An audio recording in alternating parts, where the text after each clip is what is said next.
Paranoid Mage by Inadvisably Compelled. Now on Book 2. Book 1, Paranoid Mage. Callum had seen things all his life. There are monsters and beasts living among people, but he'd learned very early not to admit such things, not if he didn't want people to think him crazy. It turns out that the supernatural is real. But at 30, Callum had no desire to be part of that secret. Not that he has a choice when it comes to turn out that he is a mage, albeit one that hasn't cast any spells in all his life. There are requirements, duties, and education that the powers that be insist he be subject to. To hell with that.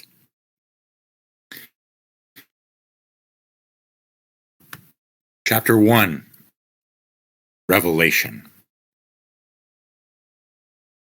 For some reason, there was one of them at the funeral. Ever since Callum Wells was young, he'd seen things. People. Things that were people. Or people that were things. Not quite human. They were not very common, but not so vanishingly rare that he could write it off his imagination. He'd mentioned it once as a child, and the doctors had prescribed pills. Callum Sr., paranoid soul that he was, had stopped his son from taking them after a week when they did no more than make him fuzzy and stupid. Callum didn't mention what he saw again, but that didn't mean he stopped seeing them. Mostly it was people with the wrong color skin, the wrong ears, the wrong eyes, the wrong proportions. Sometimes it was just people that nobody else seemed to notice, walking around as if they were invisible. It was one of the invisible people who had come by.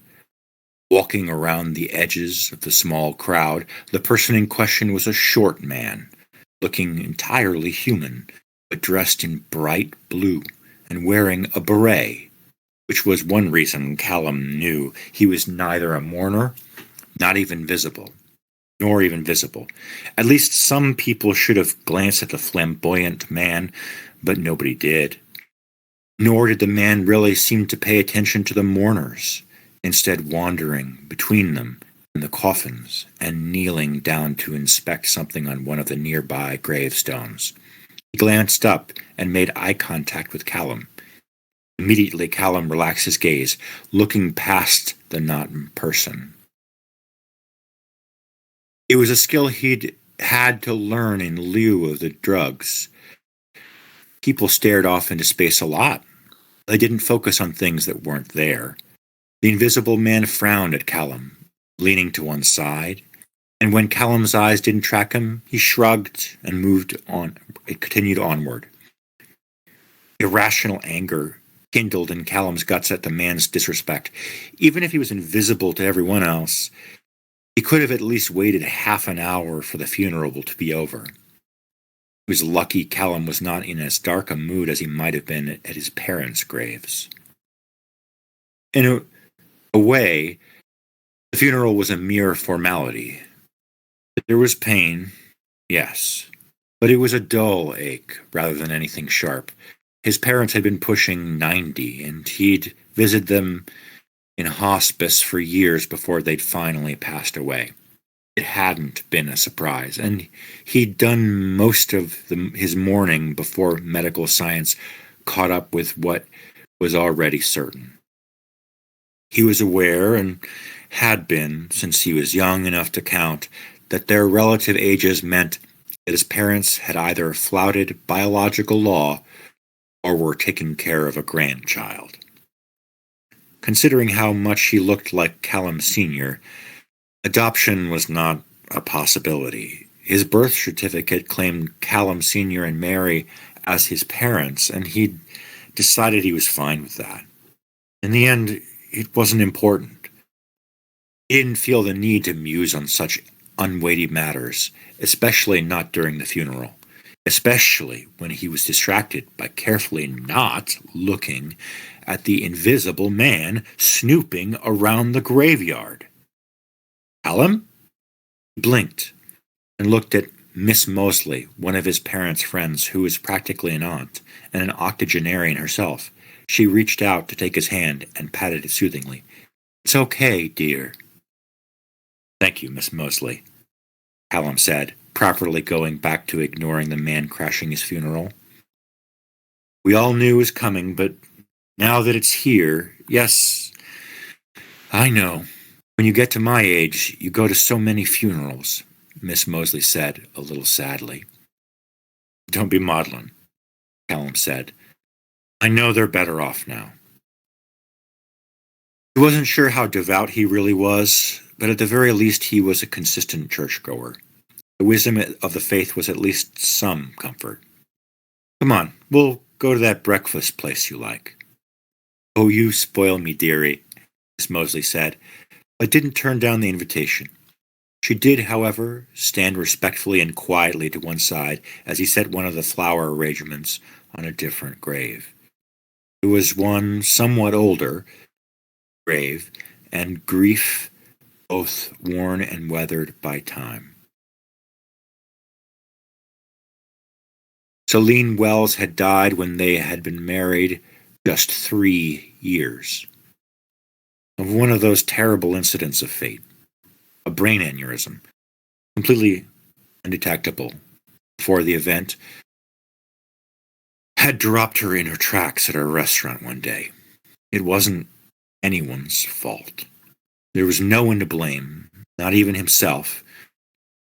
But even half a decade later, he still felt rather hollow when he thought about her. Standing there, staring at the gravestone, he realized he was out of family. Celine had moved down to be with him, and her family hadn't been thrilled. When she died, they'd cut contact completely. He didn't have any brothers or sisters, and whatever cousins were around were scattered across the country.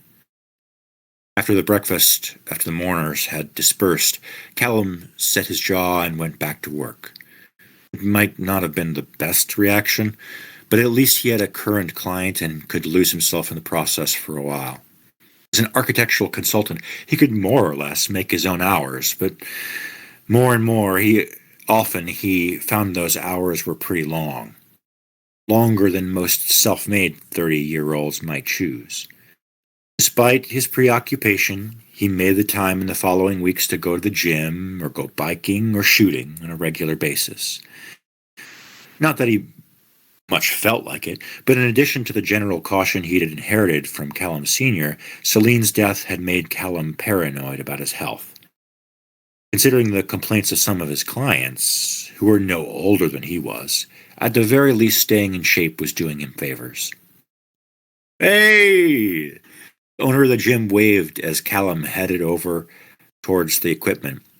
Though he'd introduced himself as Shehi, Callum was pretty sure that wasn't his name. Shehi was maybe 5 feet tall, but completely covered in red-orange scales, and had a reptilian head rather than a humanoid one. Despite that, his ability to pronounce English was fairly good, though if he listened clearly he could hear the oddness of the different mouth shape creeping in. "Mr. Shehi?" Callum greeted him, extending his hand and pretending the massive claws the not-human had didn't bother him, no matter how delicately they were used. "Haven't been in for a while," Shehi observed, not quite asking the question. "Been doing some stuff," he said, not quite answering. "It happens," Shehi agreed. "So, could you do me a favor?" "Maybe," Callum answered cautiously. "Marie there just, started coming in," Shehi said, tilting his head in the direction of a young woman who wasn't out of shape but clearly didn't have much muscle tone. "Thought maybe you, could help her out." Callum gave him a look, but he couldn't read whatever expression was on the reptilian face. It was probably something appropriately innocent on whatever human face most people saw, but that was just a guess. He wasn't sure if Shehi really needed help or was trying to set him up with a prospective gym bunny, but it wasn't that great an imposition. He headed over to where Marie was fiddling with a hammer lift machine and lifted his hand in greeting. "Hey, the gym owner said you could use a bit of orientation. I could. Marie flashed him a smile, which he took with good grace. He still wasn't entirely comfortable with flirting, even so many years later. Maybe someday he would be, but it wouldn't be that day. He was actually a little surprised by the attention Marie paid him, since he considered himself solidly average, though fit. Callum certainly didn't have the muscles of some of the regulars. It was more than a little flattering, and he had to admit it buoyed his mood. At least until Marie crumpled in the middle of a set. Marie! He grabbed her on the way down, wincing as he banged himself on the side of the machine, and looked around to ask for help when 3 people burst through the front door of the gym. West Virginia was, for all the jokes, a quiet state. And he lived in a quiet town, one that shifted from mining to biotechnology without much changing size. Gyms were not generally considered prime targets for robberies, and city violence was not something he worried about. So he was completely baffled and blindsided when the three lifted guns and started shooting. He hurled himself behind the equipment, dimly registering that the gunmen weren't entirely human, nor was their target. Their pistols cracked as they aimed at Sheehy, but the bullets just seemed to bounce off his scales. The lizard man rounded to face them and opened his jaws, and an instant migraine slammed Callum backwards, stars dancing in front of his eyes as there was a sudden thunder. Heat scorched his face, and when he blinked his vision clear, Sheehy was gone. So were the gunmen. There was only a curtain of fire on that side of the gym, hot enough that the glass slumped and ran in little puddles. Callum stared for a moment, then coughed as acrid smoke rolled in. The sprinklers went off to no effect, and he realized that everyone had to get out. He had to get everyone out. A quick glance around found that everyone was unconscious, save for him, and for no apparent reason. The fire was hot, but not that hot. Since there were no more gunmen or guns, Callum dashed to the free weights and simply threw a barbell through the front window. Despite hurling the thing as hard as he could, the safety glass didn't shatter dramatically. But it was good enough. He used a smaller one to sweep the shards before starting to haul bodies, starting with Marie. The fire was clearly not a normal blaze, since it spread faster and was far hotter than any normal fire should be. By the time he got to the second person out, he was having to crawl under the smoke. It had only been a few seconds, and the wall of fire was licking along the ceiling and the floor both. Callum knew he should call it in, but there were only 5 other people in the gym. 4 of them were close enough to the windows that he could pull them outside easily. It was just the last one who was slumped on an elliptical machine in the back. But the air was hot, too hot, searing his lungs and making him lightheaded as he crawled towards the unconscious woman. But he thought he could handle it. Until too fast fire brought down the roof, or rather the massive fans and rows of televisions and electrical wiring plummeted down with a horrendous noise. The collapse sent a shower of liquid sparks over the ground and over him. Callum screamed and then swore as a drop seared through his bicep, adrenaline damping the pain enough to keep him moving, coughing and crawling away from the mess. The woman toppled off the elliptical after a single pull, but he had no idea what to do with her. He could barely breathe, the smoke filling the air and obscuring the tangle of junk in the way. If that wasn't bad enough, the headache was back, migraine lights flashing over his visual field. Darkness closed in from the sides, but Callum kept crawling. He could almost see the opening to the outside despite the detritus in the way, and lights flashed across his eyes as he reached out in that direction, envisioning himself there, as if by hope alone he could get there. His vision flashed, and suddenly he was, sucking in fresh air and dropping the poor, suffocating woman on the ground next to the other victims. The rough concrete dug into his hands as he tried to lever himself upright, wheezing as he dug for his phone. Part of him found it strange that there were no sirens already, but it wasn't a movie set. In the real world, emergency services took time to arrive. He was dialing when a voice startled him. "What are you doing?" Callum twisted around to see the same man who had crashed the funeral, still wearing blue, though a different blue. He just stared blankly for a moment, his brain still not functioning properly, and the man rolled his eyes and plucked the phone from Callum's hand. "Hey!" He scrambled to his feet, but a sudden blast of air knocked him over again. "Wait there," the man instructed, and turned to the burning building. He waved his hands at it, and the fire simply went out. The smoke remained, pouring upward into the air. The flames themselves were gone. Callum stared. He wasn't stupid. Callum was an avid reader of fiction, and he could use the internet just as well as anyone else. The guess he had never really articulated was that he had been seeing the supernatural, but only crazy people claimed that. Plus, nothing he'd ever seen was doing anything particularly noteworthy. Sure, there were weird-looking people, and sometimes they tramped through public places, but that was the extent of it, at least in his town. Why bother confronting a person about having scales instead of skin if all they were doing was getting groceries? This was the first time he'd seen anything really impossible. The instant fire, the subsequent extinguishing, maybe even the miraculous transportation from one side of the building to another. Though at the moment he wasn't entirely willing to rule out divine intervention. When impossible things were happening, anything might be true. "So what are you?" the man in blue asked again, reaching out to take Callum's right hand. He instinctively jerked back, but the man just frowned. "No classification?" Callum coughed and wheezed, his lungs burning. "I have no idea what you mean." It absolutely shattered the rule he'd made to pretend that the things he saw didn't happen. But it didn't seem like an important rule at the moment. "Really?" The man was skeptical, leaning over him. Callum levered himself to his feet, eyeing the stranger warily. His wits were catching up to him a little bit now that he had oxygen back, but he had some idea of how much trouble he was in. Whoever and whatever these people were and whatever they were doing, he'd never heard of them or seen any supernatural stuff on the news, so it was all supposed to be secret.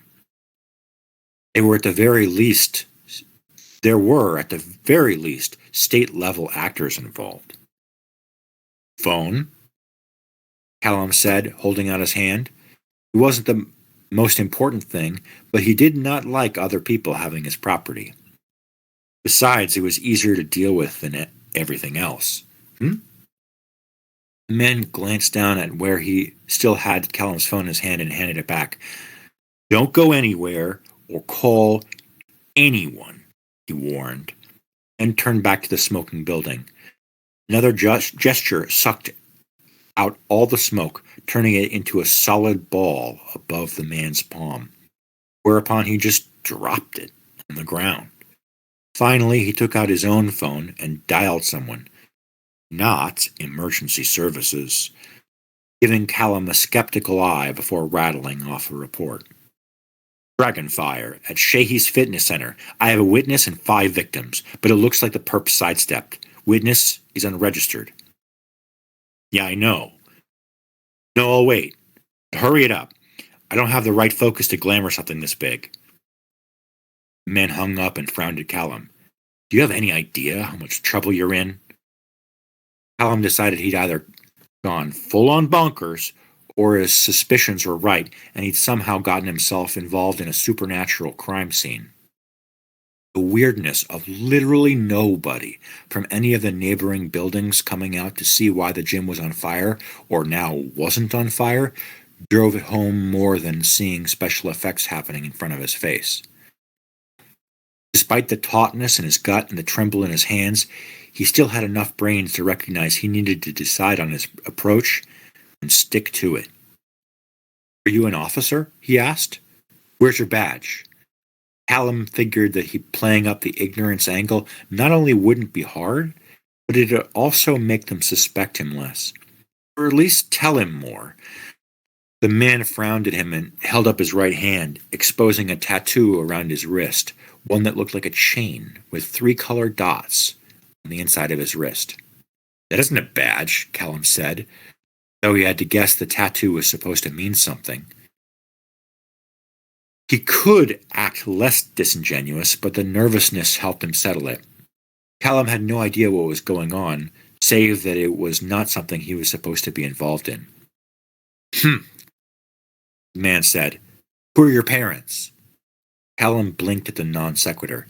He was very clearly old enough to speak for himself.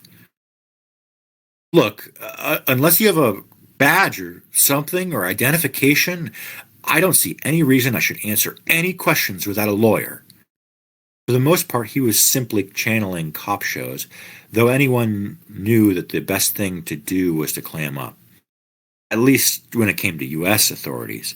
When it came to magical authorities, he sure didn't know, but an ignorant American would certainly assume the same applied. "Ofer." The man took what looked like a watch band from inside his pocket and slapped it against Callum's wrist. It writhed for a moment and wrapped it around his wrist of its own accord. Then he yelped and jerked backward, pulling at it for a moment before realizing his enormous headache had suddenly cleared up. Judging by the intense look the man in blue was giving him, that wasn't supposed to happen. "The hell is this?" Callum demanded, pulling fruitlessly at the wristband. It was getting a little easier to play the outraged citizen, mostly because he only had to act a little. He really was outraged, although mostly it was fear coiling in his gut. The best way to keep yourself safe was your own attention to safety, and you couldn't rely on anyone else. However, Callum had no idea how to keep himself safe from the, presumably, Mage. "I suspect nothing you've ever seen before," the man in blue said, eyebrows raised. "Interesting." His phone chirped and he glanced at it. "You'll have to come with me, Mr. Callum Wells," he said. "But like I said, without a badge or something, I'm leaving." The mage snorted and waved a finger, and the air rushed in to form glowing blue handcuffs around Callum's wrists. "How's that? Or something?" Callum just stared. He looked at his wrists and tugged, staring at the obvious magic. It really was fascinating, even as he struggled to keep his eyes on it, wonderingly, and not to ask all the questions he wanted. If the man thought he wasn't very bright, it'd make things easier. What exactly it would make easier, he didn't know. But better to be underestimated than taken seriously. "Okay," he said at last. "That's pretty good." "Come on," the man in blue said. "We'll get things explained to you." For a moment, Callum was tempted to slug the guy, handcuffs or no, and make a run for it. But there was no telling what magic could do. The man didn't look physically impressive, but maybe touching him would set Callum on fire. He had to play it smart. "How long is this going to take?" he asked, relaxing slightly and noticing that the man in blue did too. "I have work to get back to." "I have no idea. It depends on what we find out about you," the man said, steering Callum out and away from the gym and towards a very ordinary-looking blue car. Apparently, Mages drove hatchbacks, though there was something about it that seemed a little off when he drew closer. It clearly was no police vehicle, true, but something definitely set his teeth on edge. "What do you mean, what you find out about me?" Callum obediently got in the passenger seat of the hatchback, which was actually encouraging. He was clearly some equivalent of under arrest, but it wasn't so serious he was being handled with any great care. "I can't say without checking with my boss," the man in blue said, although Callum was pretty sure that was a lie. The man in blue didn't strike Callum of having a boss he was worried about. The car jerked into motion, and after turning onto the next street, the odd mid-afternoon stillness faded. Traffic became normal. People were out walking on the sidewalks. But the man in blue refused any other of Callum's attempts at conversational gambits. After a while, Callum gave up, trying instead to figure out where they were going and finding his fear turning to excitement. After 30 years, what he was seeing was finally justified. He was going to find out something about magic, and even if it was just some mystical, non-disclosure agreement, he knew. He knew. So what if he was a bit old to be indulging in flights of fancy? Any man ought to be able to enjoy wonder if he found it. Unfortunately, wonder seemed to come in the guise of a bland, one-story office building in a laughably small downtown area. The sign claimed it belonged to some traffic escort company, and there were 2 trucks with safety lights to prove it. It gave Callum the same odd feeling as the car, though, and when the man in blue opened the front door, it was obvious it was just a front. The reception area was empty, and when they went past the front desk and around the corner, there was a large, glowing circle on the ground. More glowing lines split off in some complicated pattern, swirling and looping about the circle. Callum whistled at the sight, and the man looked from him to the circle and laughed. I suppose it does look unusual at that. We'll just step inside. He guided Callum in and extended his hand towards one side of the circle, what vaguely could be described as the back, to judge by the density of the decorated lines, and held it there. A moment later, there was a flash, and they were suddenly elsewhere. Teleportation. It was obvious in hindsight, but he hadn't any reason to suspect it before. The sudden clatter of a busy room washed over them, and Callum looked out past a sort of enclosed booth to something that seemed remarkably like a train station or an airport. Except for things levitating about and lights flashing here and there. This way, the man said, ushering Callum out of the booth and immediately off to one side, giving him only the slightest glimpse of a long row of teleporters adjacent to the big waiting room. Halls went this way and that, and dozens of what seemed like offices were spaced around the area. His guide brought him out of the public space and put him in an obvious interrogation room. It had a single table and 2 chairs, and it looked so normal that it was reassuring and disappointing at the same time. He was expecting more fancy magical stuff, but it looked pretty unadorned, which was probably the point. The man in blue just left him there. Callum meditated on how to deal with the situation. Whatever was going on, they were acting like they had legal authority. But they weren't public, so it was still effectively a black project, a parallel or hidden authority, hopefully working with the official government, but he couldn't be certain. He'd have to go along with things for the moment, but not forever.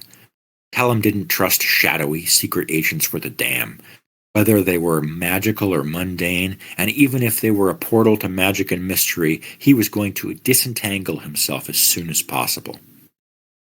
Not something he could do from inside their headquarters, but provided he was unimportant enough, maybe once they released him. Assuming that they did. Of course, that also assumed they weren't reading his mind, or they weren't going to put some kind of magical tracking device on him, or any of a number of other things. Pragmatically, he was at their mercy, but it hopefully wouldn't be that bad. Practically speaking, unless there was something very strange going on, they wouldn't waste resources on him. Probably. Especially if they styled themselves civilized with official questioning and so on. A variety of options occurred to him, ranging from the prosaic to the extreme, but he didn't know enough to seriously consider any of them. Instead, he took out his phone, which had no signal, of course, and started listing questions to ask whoever came by to talk to him. Safe questions.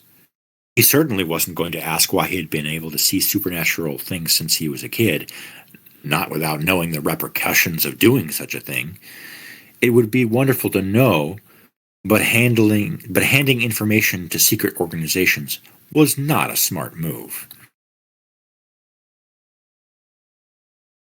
Oh, Barry is going to have your hide for leaving a magic blocker on a suspect like that, Supervisor Tharan observed.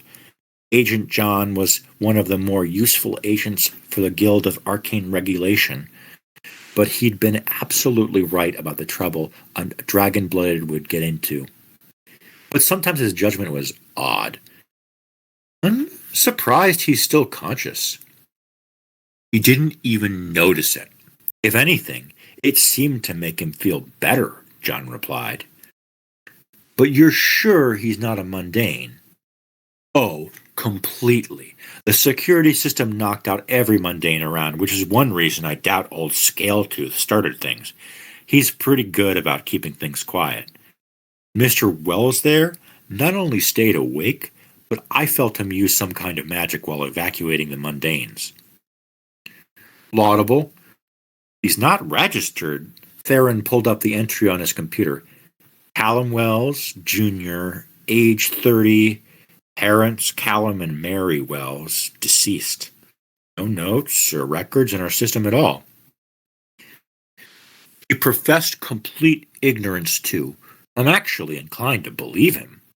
John looked at the scrying window, which showed the suspect entering questions about magic and the supernatural into his phone. It's not just the ignorant act, because I suspect he does have suspicions. Maybe he saw someone's glamour slip in the past or something. But he really didn't have any idea what this was. John tapped the wrist tattoo that every magic-using or even magic-sensitive human was required to get. He had pips for wind and fire inside the open circle of a GAR agent, while Theron's had pips for illusion and kinesis. The magical tattoos integrated themselves into any major glamour and resisted any minor one, serving to mark everyone inside their world to each other, their skills, power level, and authority. So how the hell did an actual mage, however weak, make it to 30 without coming to our attention? In fact, how did a mage appear from a completely mundane bloodline in the first place? Theron frowned at the illusion of Callum sitting in the chair. I'm glad that's not my worry, John shrugged.